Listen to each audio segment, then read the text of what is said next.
Hey YouTube, welcome back to my channel. So what I've been doing the last several weeks is planning this new project that I'm very excited to show you. I want to get into environmental activism, so in short, this painting is going to be about that.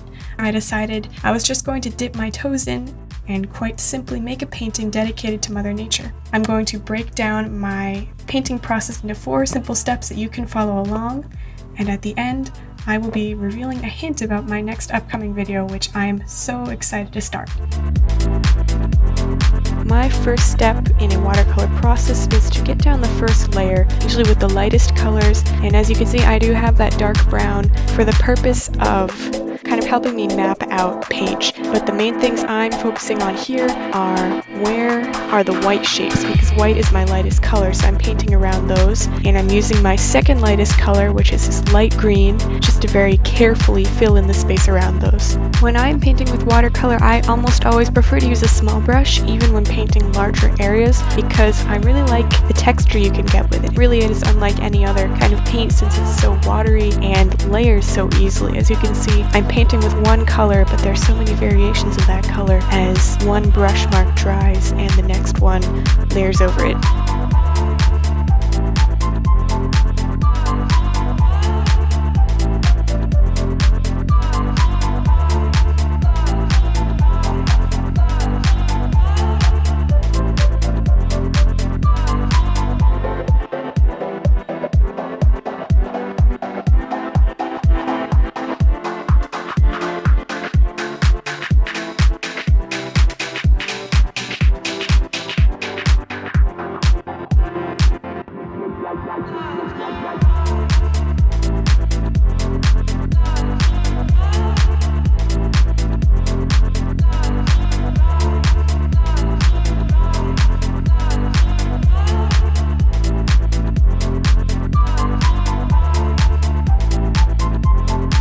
My step 2 is basically a repetition of step 1, except now we are using the next darkest color and we are pulling shapes out of that other light color, the light green. I was using this kind of dark green-brown color because in the photo I was looking at, everything that was in between and around the leaves was a mesh of green and brown plant matter. And I also chose this color because although it's pretty dark, it's drying in a chalky medium color way, so I knew I could layer another dark color over it. And again, I'm being very careful to maintain the original light shapes that I pulled out, the white twigs, and being very careful. For example, when I'm painting these lines, I'm thinking about how they're going to intersect with one another, and that is an extra worry, but it's definitely worth taking the time to think about because watercolor is hard to unpaint. Kind of have to smudge it out with water and a clean brush, which doesn't always look so good.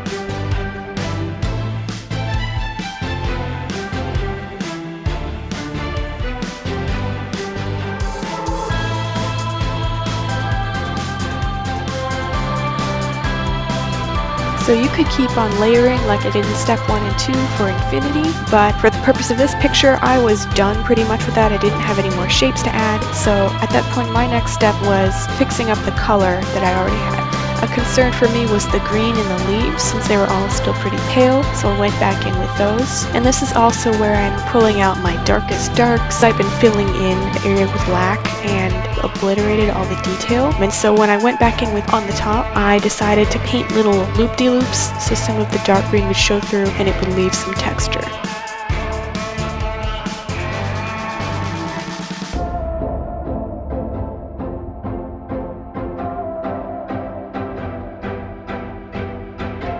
To finish off, I'm going to be adding in any final touches I see fit. Here I decided to define those leaves since they are in the foreground and the most prominent to the naked eye.